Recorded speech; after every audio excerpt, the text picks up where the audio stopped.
many Christians think that because they are praying, everything is done. Prayer is not everything. Bible says faith without work is dead. That you say you're going to become a lawyer does not make you a lawyer. Few years ago, I released a message that I called Living Your Life Today for Tomorrow's Sake. And few months ago, I released a message talking about the new generation and talking about the old generation, comparing the two, and then telling people what to learn from this. And I've seen a lot of older people in the church coming to me saying, now I'm trying to save. I am trying to put something in my retirement. Because you cannot eat your cake and have it. Amen, somebody. And that's the ignorance that is ravaging the church. Now, a church person is up to the age of being taken by God, right? Amen. Can I get a support here? So, and if that is going on, and the person dies, the children start crying.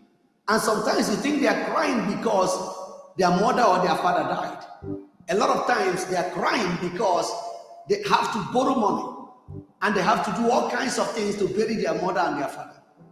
Because their father and their mother had nothing left. They did not bank anything for future sake.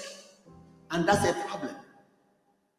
Amen. And I say this and I'll continue to say it.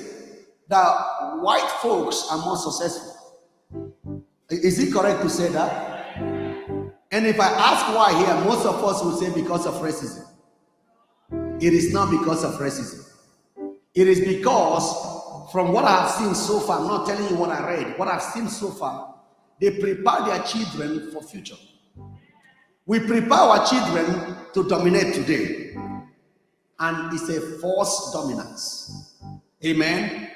So a typical kind of person who is futuristic will tell the child, teach the child that the importance of understanding value and understanding the difference between want and need. So for instance, the iPhone 14 Pro Max ranges anywhere from $1,100 up to close to $2,000. There are many people who are seated here who have no problem buying that for a high school student. They have no problem buying that for a middle school student. And many of us are guilty here. So they are not showing, or we are not showing these children that this phone is not a necessity right now. You can buy a $50 phone and give to that child. All the child needs to do is to communicate with you. What you should be investing in this child's life right now should be his education and his future. Now, if you have that money for that phone, why don't you take that money and put it in his education fund? That's not what we are doing. So a typical white man will do so. But thank God for many black people who are breaking off from the course. And we're beginning to learn now, and we're beginning to invest in the future of our children. Think about this. You're crying today that somebody has overtaken you. But you're not doing nothing to overtake the person tomorrow. And how do I always put it here? You cannot fight a man who has a gun with empty hand. If you try to do that, you'll be dead. I don't care how much you pray. You are going to be dead. Amen. So you've got to understand that life is investment. Life on its own is investment. You've got to learn how to invest. A few months ago, I taught you here what is value added. Value added time, value added whatsoever, experience, whatever it is, and value added phone call. So there are so many things we do that are total waste of time. So think about this. Every day, by the end of the day, analyze your activities.